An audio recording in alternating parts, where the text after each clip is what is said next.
Hi, and thanks for logging on to the Daily DVAR Halacha. And here's a brand new halacha for you, and it's for Sunday, September 12th, the sixth day of Tishrei. A short and easy halacha piece of advice, I guess is how I would encapsulate what I'm about to say. Here it is. On the day of Yom Kippur, of course, we will say Alkaits a good number of times, and we will say many, many lines in the Alkaits.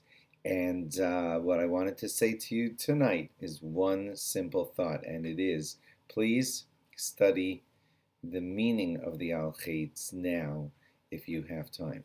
You can turn me off now, right now. That's the whole point right there, but let me just elaborate if you feel like listening.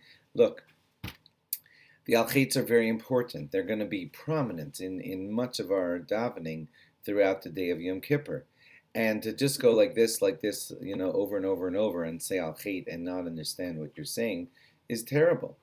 That would just be rote, and what's all of our tshuva worth if we don't understand what we're saying? So I know a lot of us will be looking in good translations in our machzors while we're saying the Alkaits, and that's good too.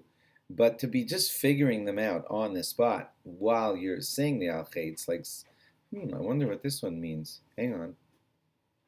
Oh, okay. And, obviously it would be better if we were fully prepared to think about and understand what it is that we are saying on the day of Yom Kippur. And if you have time to arrange for that now by learning what it is that you're going to be saying in many of those Alkaits and the important parts of the Yom Kippur davening, it would be a wonderful thing for you to do. It would make your Yom Kippur much more prepared for, and it would be very, very helpful. While I'm on that, if you haven't tuned me out yet, I want to say one more detail. For any of you who have medical questions for Yom Kippur, like I'm not sure if I'm going to be allowed to take that pill.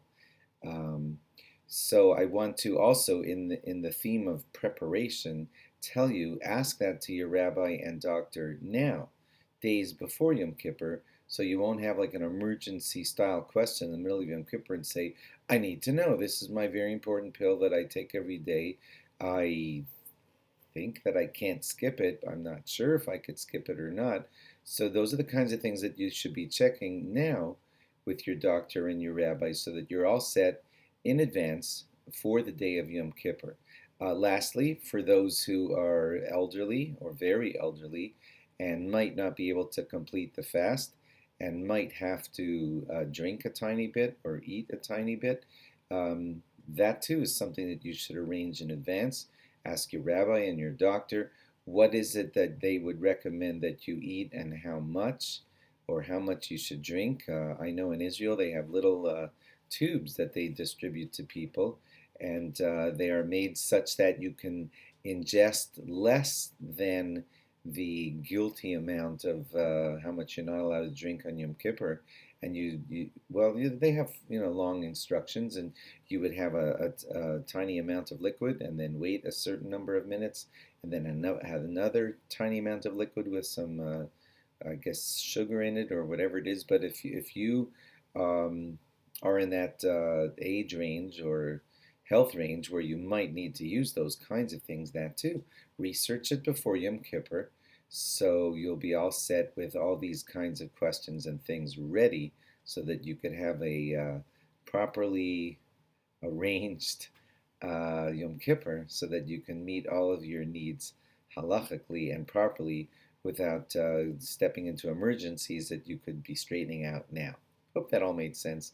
I guess you would call this more like advice from me today instead of halachas from me today. Thanks for logging on. Log on again tomorrow for more. Probably be more halacha, less advice tomorrow. Bye bye. A Gemar Chasima Tova.